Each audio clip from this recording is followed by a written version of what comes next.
우리 다 같이 합독하겠습니다. 내 형제의 소나 양이 기르는 것을 보거든 못 본 채 하지 말고 너는 반드시 그것들을 끌어다가 너희 형제에게 돌릴 것이요, 내 형제가 내게서 멀거나 또는 내가 그를 알지 못하거든 그 짐승을 내 집으로 끌고 가서 너희 형제가 찾기까지 내게 두었다가 그에게 돌려줄지니, 낙이라도 그리하고 의복이라도 그리하고 형제가 잃어버린 어떤 것이든지 내가 얻거든 다 그리하고 못 본 채 하지 말 것이며, 내 형제의 낙이나 소가 길에 넘어진 것을 보거든 못 본 채 하지 말고 너는 반드시 형제를 도와 그것들을 일으킬지니라. 아멘. 출애굽 2세대에 이제 광야 2세대라고 표현하지요. 이들이 맞이할 미래를 위해서 모세는 다시금 율법의 말씀을 전하고 있습니다. 실질적인 삶이 어디에서의 삶입니까? 광야를 지나 가나안을 정복해서 가나안 땅에서 사는 그 실질적인 삶에 지켜야 할 하나님 나라의 백성으로서 지침을 전하고 있는 것을 보게 됩니다. 그들은 이 말씀을 통하여서 그들이 어떠한 공동체이고 그들이 어떠한 정체성을 갖고 또 어떠한 사명을 감당해야 되는지 발견하는 귀한 시간을 갖게 되었습니다. 사람의 생활 양식과 삶의 태도 습관이 바뀌는 것은 참으로 쉽지 않습니다. 사실 광야 40년의 시간 동안 출애굽 광야 1세대의 20세 이상의 사람들은 다 광야에서 시체가 되었습니다. 가나안 땅을 들어간 이가 여호수아와 갈렙을 제외하고 모두 가나안 땅을 들어가지 못했습니다. 그것은 무엇이었습니까? 하나님의 말씀에 대한 불신앙이었습니다. 그만큼 그들이 이집트에서 하나님의 전능하신 도움으로 말미암아 그 능력으로 탈출했음에도 불구하고 홍해의 기적을 경험하고 그리고 쓴물을 단물로 변화시키는 마라의 치료하시는 여호와 라파의 치료를 경험하고 엘림에서 물샘과 종려나무를 통해서 양식을 제공하시고 만나와 메추라기 반석에서 물을 내시는 그들의 삶에 개입하시고 친히 함께 하시는 하나님을 경험했음에도 불구하고 그들은 하나님을 불신앙했습니다. 하나님의 놀라운 역사를 눈으로 목격하고 현장으로 목격한 그들도 하나님을 불신하고 말씀을 불순종했는데, 하물며 예수 그리스도를 눈으로 직접 보지도 아니했고 예수님이 행하신 표적과 기적을 직접 눈으로 목격하지 않는 우리가 말씀을 순종하는 삶을 산다는 것은 하나님의 크신 은혜요 하나님의 긍휼과 자비인 줄 믿습니다. 그러나 많은 사람들이 말씀을 순종하는 것이 결코 쉽지 않다는 것을 스스로 안에 경험하고 있습니다. 그 이유는 우리의 일반적인 생활 습관이나 생활 양식이 말씀에 순종하게끔 우리의 삶의 체질이 되어져 있지 않습니다. 우리는 근본적으로 말씀에 불순종하는 사람의 체질이에요. 영적 체질이 원래가 죄의 본성으로 말미암아 말씀을 듣기 싫어하고 말씀에 반대적인 거부적인 삶을 사는 게 우리 인간의 근본적인 그런 모습입니다. 그러한 인간의 삶을 변화시킨다는 것은 한두 번 말씀을 가르치고 교육함으로 되어지는 게 아니에요. 반복, 지속적인 가르침과 교육이 필요하다는 겁니다. 실질적으로 광야 2세대는 그들의 부모 세대와 다른 것이 특별한 게 그렇게 없어요. 그들도 마찬가지예요. 왜냐? 가나안을 정복하고 가나안의 삶을 보면 그들의 부모 세대랑 다를 바가 전혀 없습니다. 그러한 것을 모세가 왜 몰랐겠습니까? 함께 있던 광야 1세대의 사람들의 모습 보면서 틈나면 불평하고 틈나면 원망하고 틈나면 하나님을 거역하고 그런 모습을 모세가 보았는데 광야 2세대라고 별반 다를 게 없지 않겠어요? 우리 한국 교회를 시대적으로 구분하면 1세대, 2세대, 3세대로 구분을 합니다.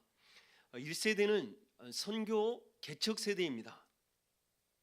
2세대는 성장과 부흥의 세대, 그리고 3세대는 다우나 위기 시대였습니다.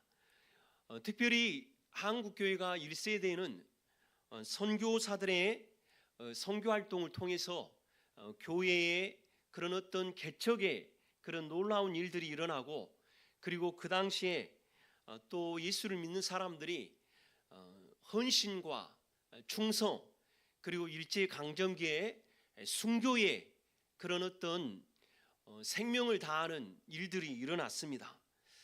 그러한 어떤 드림의 헌신의 충성의 그 역사가 그 다음 세대의 성장과 부흥의 세대로 나타나지 않았습니까? 그래서 한국교회에 1970년도와 80년도에는 말할 수 없는 교회의 부흥이 있었습니다. 그 당시에 교회 개척을 열정을 품고 하신 분들, 천막을 치면 어떻게 해서든지 놀라운 은혜였습니다. 교회가 부흥하고 그런 일들이 많이 일어났습니다. 익산에도 보면 그런 교회들이 많습니다. 70년대, 80년대 교회를 개척하신 분들의 교회를 보면 지금의 개척과 다르게 많은 성장을 경험하고 부흥을 경험하는 사례가 있는 교회들이 있음을 보게 됩니다. 이러한 부흥의 때를 경험하고 지금의 3세대를 우리가 지금 보내고 있는데, 지금의 때는 사실 1세대의 믿음의 선배들, 2세대의 믿음의 사람들의 수고와 헌신, 땀에 의해서 그 열매를 거둬들이는 그런 신앙의 때를 우리가 살고 있다 해도 지나친 말은 아닐 겁니다.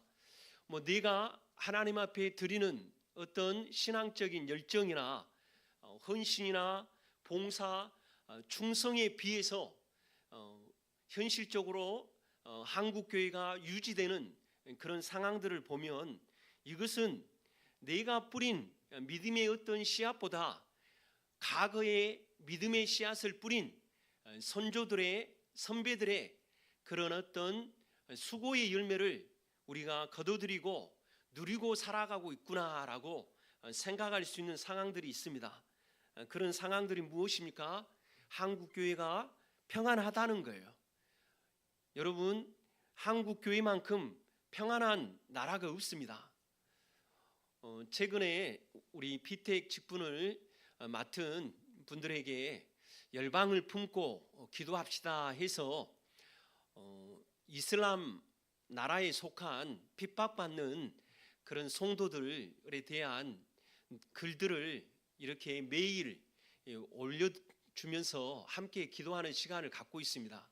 그런 내용들을 보면 무슬림, 곧 이슬람 종교에 속해 있는 사람들을 무슬림이라 하죠. 이 무슬림 사람들은 예수를 믿게 되면 가정에서 쫓겨나든지 아니면 주변에 무슬림 사람들로 인해서 핍박과 박해를 당합니다. 심지어 생계의 위협을 당함에도 불구하고 예수를 믿는 그 믿음을 포기하지 않고 지키는 그런 사람들을 우리가 많이 보게 되어집니다. 가까이는 북한을 보십시오. 마음껏 찬양할 수 없고 마음껏 예배할 수 없고 내가 예수 믿는다는 것을 마음껏 시인하고 고백할 수 없는 것, 그리고 예수 믿는다는 게 발각되어지면 사형을 당하거나 아니면 큰 어려움을 당하는 게 북한의 현실입니다.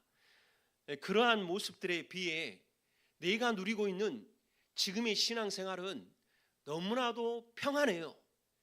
너무나도 안정적인 신앙생활을 하고 있습니다. 평안하고 안정적인 신앙생활을 하다 보니까 어찌 보면 우리 안에는 말씀에 대한 둔함이 내 스스로 안에 발견되지 않을 때가 있습니다.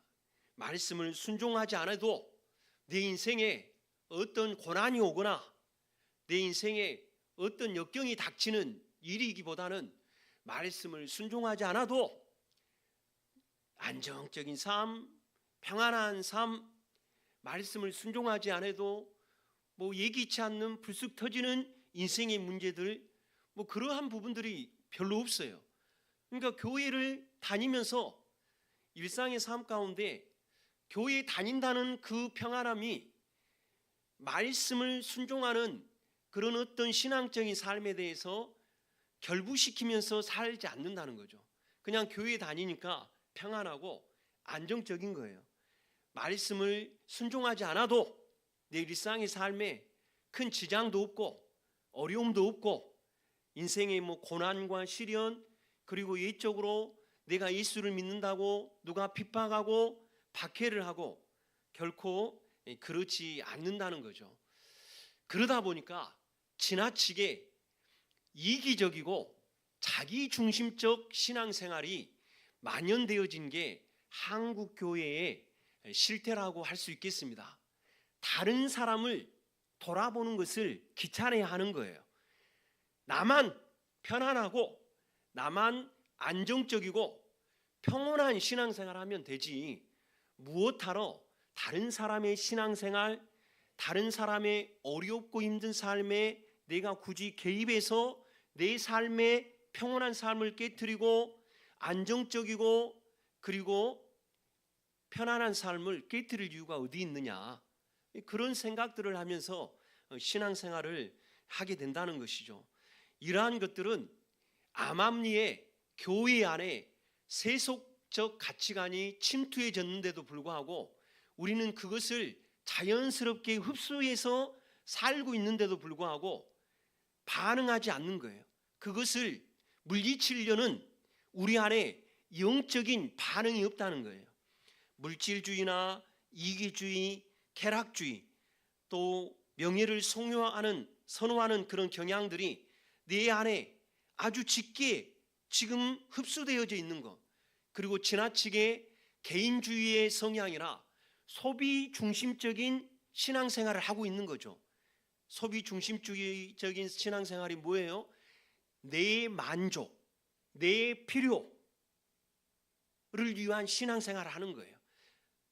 교회를 다니는 게 하나님의 영광과 주의 말씀 앞에 내가 순종하는 삶을 사는 그 삶이 아니라 교회에 다니면서 내가 행복하고, 교회에 다니면서 내 인생의 문제를 해결받고, 교회에 다니면서 내 인생에 상처가 있고 아픔이 있고 그리고 답답한 문제가 있으면 위로받고 소망받기 위해서 교회 생활을 하는 거예요. 고난을 당하기 위한, 예수 그리스도를 위해 고난당하는 것에 대해서 생각하지 않습니다. 그게 소비 중심의 신앙생활을 하는 거예요.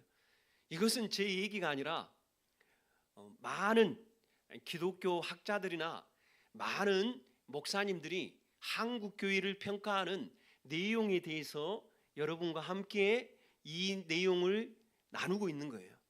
나는 소비 중심의 신앙생활을 하고 있지 않는지 한번 우리 스스로를 살펴보았으면 좋겠어요. 나 자신의 유지의 삶, 나 자신의 만족, 행복, 응답, 그리고 성공, 평온하고 안정적인 삶만을 위해 신앙생활을 하고 있는지, 나를 부르신 그 하나님의 영광을 위해 나의 삶과 시간과 열정과 물질을 드리면서 주님 앞에 내 인생을 헌신하며 그리고 봉사하며 충성되게 드리면서 살고 있는지 여러분 스스로 안에 점검할 필요가 있겠습니다. 너무나도 지나친 개인주의의 성향, 그리고 지나친 소비 중심적인 성향의 교회 생활이 되어지다 보니까 교회의 구성원 안에 관심이 무관심으로 바뀌어버린 겁니다. 성도가 아파하고 있는데 내 구역원이 기도가 필요한데 내 구역원에게 위로의 손길이 필요하고 돌봄의 손길이 필요한데 나 혼자 내 삶을 해결하는 것도 힘들어 버거운데 다른 누구를 돌본다는 건 어렵다라고 생각하면 교회 공동체는 소멸되어질 수밖에 없습니다. 오늘 말씀 우리 한번 같이 볼까요? 신명기 22장 1절의 말씀인데요, 우리 함께 읽습니다. 내 형제의 소나 양이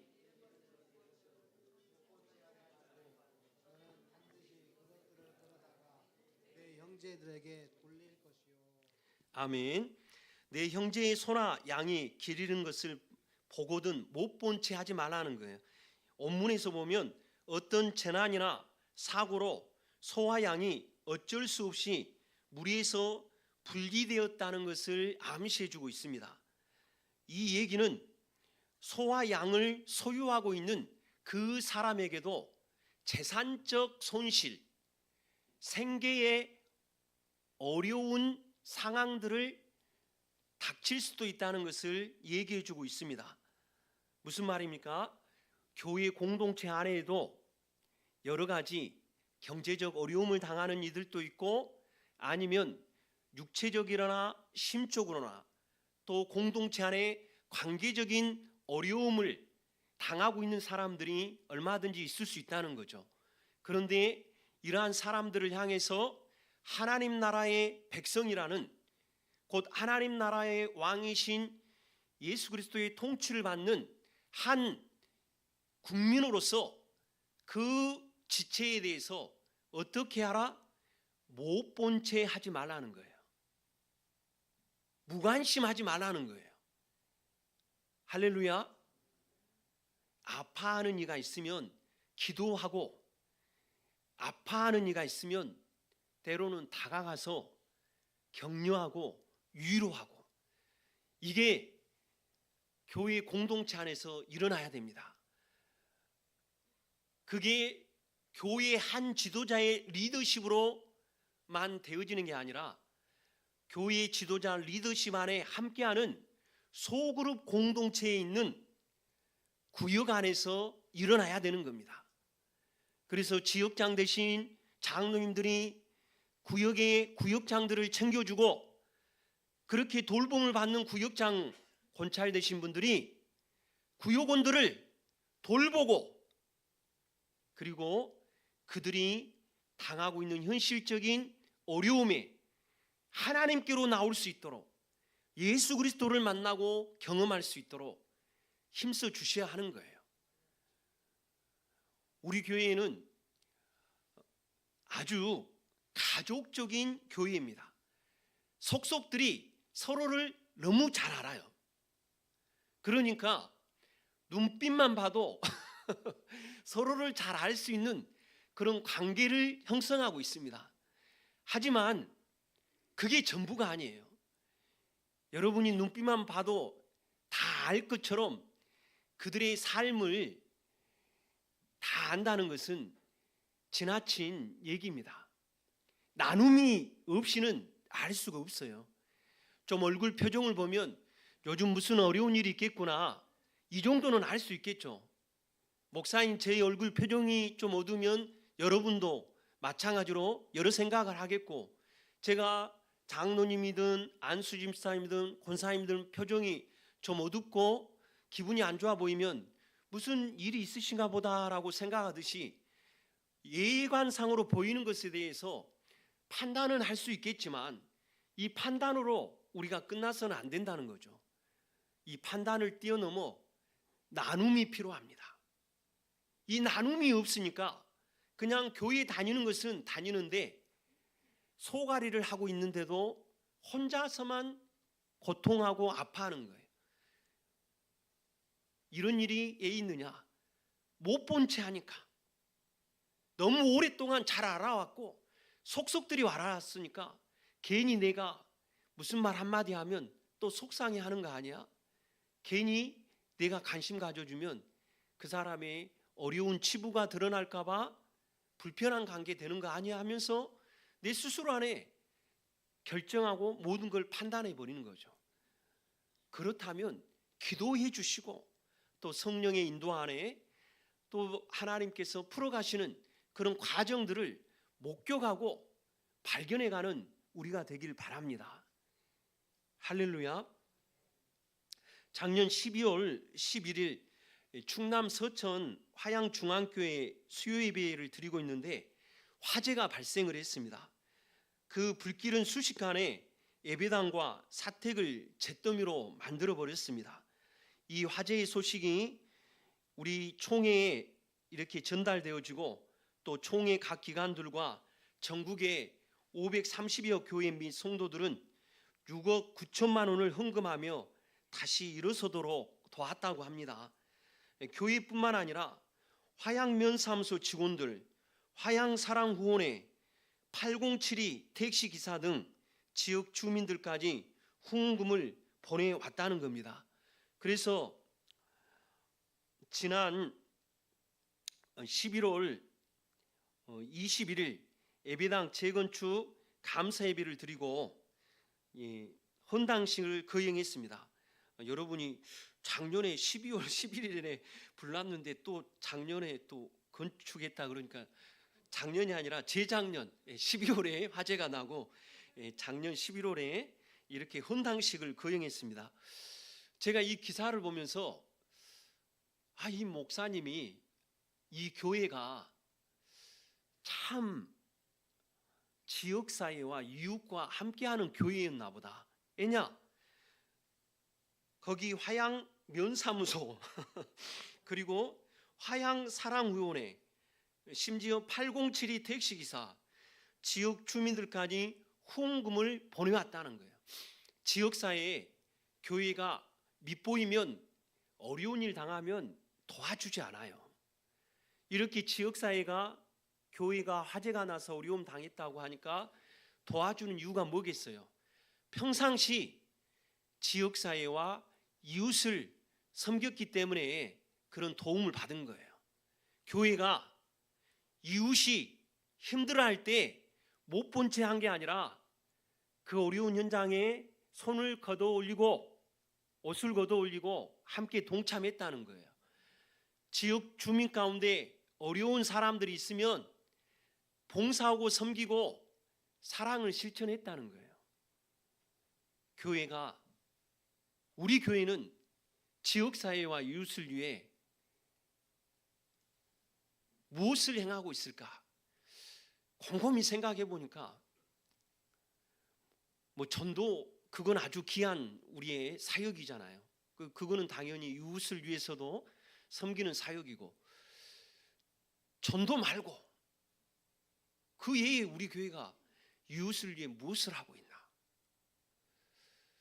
우리 교회가 큰 어려움을 당한다면 지역사회가 이웃이 우리 교회를 도울 만한 무슨 선행이 있을까? 섬김이 있을까? 곰곰이 생각해 보니까 이웃이 우리 교회를 별로 생각 안 할 것 같아요. 전도는 하는데 우리가 이 지역사회에 이 이웃을 위해 뾰족하게 하는 게 없는 것 같아요. 혹시 제가 모르는 거 있으면 얘기 좀 해주실래요?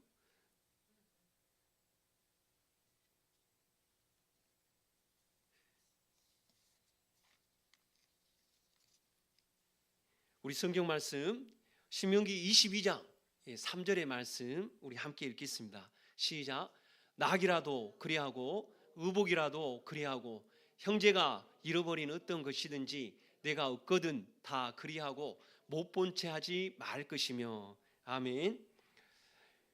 다른 사람이 우리 교우들뿐만 아니라 지역사회 이웃이 어려워하는 것, 가장 큰 것은 그들이 예수 믿지 않아 방황하는 그 문제를 해결해 주는 것이 하나님 보실 때 가장 큰 도움을 주는 일이겠습니다. 그 외에 우리가 또 이웃에게 함께 할 수 있는 일이 있다면 하나님께서 우리 교회와 또 우리 성도들에게 또 긍휼과 복을 주셔서 좋은 일들로 함께 하였으면 하는 그런 마음을 갖습니다. 너무 심각하게 생각하지 마세요. 사실 우리 교회가 이웃을 돕기에 좀 어려움이 있습니다. 어려움이 있은 부분을 저 스스로도 생각하고 있습니다. 그래서 저는 늘 환상만 갖고 기도합니다. 하나님, 넉넉하게 이 지역사회를 더욱더 여러 모양으로 도울 수 있는 때가 올 줄 믿습니다 하면서 기도하고 있습니다.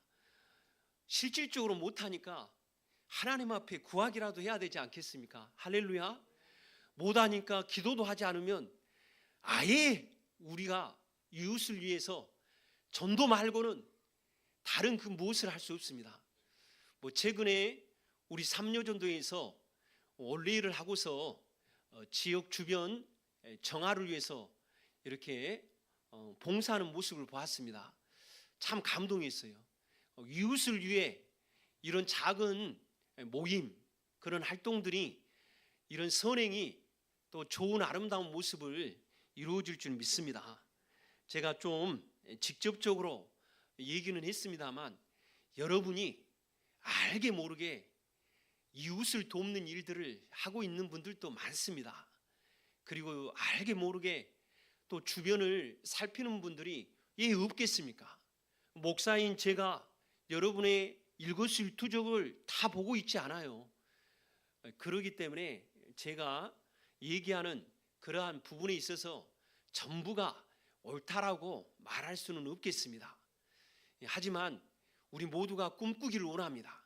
하나님 마땅히 교회가 예수 믿지 아니한 자에게 복음을 전하는 것, 그것은 당연한 일이고, 더 나아가서 우리 교우들의 연약함을 함께 채워가고, 더 나아가서는 이 이웃의 하나님 아버지 연약함과 약함을 채워갈 수 있는 교회가 되게 해달라고, 그 일들을 위해서 더욱더 믿음에 굳건하게 서게 하시고 더 교회가 한층 풍부할 수 있도록 우리 성도님들이 소산의 복을 많이 받으셨으면 좋겠어요.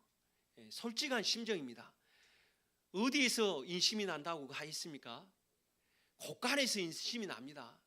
마음은 가득하지만 그 인심을 베풀 수 있는 것은 곳간입니다. 그러니까 우리 성도님들도 하나님께서 주시는 소산의 복도 많이 넘치게 받으셔서 퍼주는 그런 은혜가 있어야 되지 않겠습니까? 우리 교우의 어느 자녀가 이렇게 카톡에 프로필에 그런 글을 올려놨더라고요. 남에게 주자. 그 프로필을 보면서 참 좋은 그런 어떤 가치관을 갖고 있구나, 그런 생각을 한 바가 있습니다. 남에게 아무나 줄 수가 없습니다. 왜냐? 있어야 주죠. 할렐루야. 우리가 자꾸만 성도를 향해서 못 본 채하고 이웃을 향해 못 본 채하는 근본적인 원인이 있어요. 내 안에 풍성한 은혜가 없기 때문이에요. 내 안에 하나님의 풍성한 복이 없으니까 귀찮은 거예요. 없으니까 다른 사람에게 줄 만한 영향력이 없는 거고, 없으니까 다른 사람에게 관심 갖고 다가갈 수가 없는 거죠. 우리가 하나님의 은혜를 받아야 됩니다. 중요한 것은 우리가 물질이 부유해야만이 섬기는 게 아니더라고요. 하나님의 은혜가 풍성하고 예수 그리스도의 풍성한 사랑이 있으면 내게 있는 작은 거로도 얼마든지 섬길 수 있는 거예요. 양배추 한 통 살 양배추 2통 사서 그거로 이렇게 반찬을 만들어 한 통은 이웃을 섬길 수도 있는 거고, 우리가 남을 섬기고자 한다면 그 마음이 크다 보면 작은 것으로도 얼마든지 섬기고 돌아갈 수 있는 것입니다. 마음이 문제입니다. 마음이 문제라는 건 뭐예요? 내 마음이 하나님의 풍성한 은혜를 안 받으니까 자꾸 예면하고 싶은 거예요. 귀찮아요. 관심 갖고 싶지 않은 거예요. 나 혼자도 이겨내기 힘든데 다른 사람 관심 갖고 교회에 신경 쓰고 이웃 신경 쓰고 힘든 거죠. 성도는 하늘로부터 온 은혜를 받아야 될 줄 믿습니다. 주님이 주시는 풍성한 은혜와 능력과 힘을 받아야 돼요. 많은 걸 소유해서 감당한 게 아니라 작지만 그 작은 것으로도 얼마든지 섬길 수 있는 게 예수를 믿는 성도인 줄 믿습니다. 돌아보며 협력하는 공동체, 그것은 내가 누구에게 은혜를 받아야지 가능하다고요? 하나님께 은혜 받고 내 마음이 하나님으로 인해서 풍족해야만 돼요. 세상을 살아가는 수많은 사람들, 물질이 많다 해서 모든 사람들을 향해 부유하고 풍부한 건 아닙니다. 하나님의 은혜가 중요한 거예요. 여러분, 우리 청안교회는 가족 공동체로서 속속들이 알 만큼 너무 서로에 대해서 매우 친밀하고 친근하고 아주 친화적입니다. 그러나 그것은 스스로 안에 속고 있는 문제일 수도 있어요. 친하다고 해서 인생의 모든 문제를 다 얘기하지 않습니다. 친하다고 해서 내가 품고 있는 고통의 문제를 기도해 달라고 모두에게 다 얘기하지 않더라고요. 무슨 얘기냐? 못 본 채 하지 말길 바랍니다. 기도해 주셔야 돼요. 다 알고 있다라고 생각하면 지나친 착각이에요. 영적으로 침체에 빠져 있는지, 그 안에 이글거리는 분노와 다스리지 못한 감정의 눌림이 있는지 몰라요. 속지 마십시오. 못 본 채 하지 마십시오. 한 번 더 다가가고 한 번 더 내가 기도해 줄 제목 없냐고 이런 말 하실 수 있잖아요. 그냥 일상의 삶만 얘기할 게 아니라. 그리고 같은 구역에 속해 있는데 1년이고 2년이고 교회에 나오지 않는데 한 번도 전화하지도 않고 한 번도 만나지 않고, 그거는 잘 알고 있는 게 아니에요. 그거는 잘 안다라는 핑계로 못 본 채 하고 있는 거예요. 사랑하는 성도 여러분, 잘 아는 것은 못 본 채 하는 게 아니라 다가가서 격려하고 위로하고, 보이지 않으면 문자도 한 번 하고 전화도 하고, 그런데도 움직이지 않으면 식사를 하든지 만나든지 어떻게 해서든지 예배당에 나와 예배할 수 있도록 적극적인 동료와 권면이 필요한 줄 믿습니다. 이 사람은 못 나와, 이런 이유 때문에. 그건 잘 아는 게 아니에요. 이런 이유 때문에 못 나와 못 본 채 하고 있는 거예요. 이런 이유 때문에 다가가서 얘기해 보셨습니까? 만나 보셨습니까? 내 스스로 생각하고 있잖아요. 이런 이유 때문에 못 나온다고. 못 본 채 하지 않고 다가가는, 돌아보고 협력하는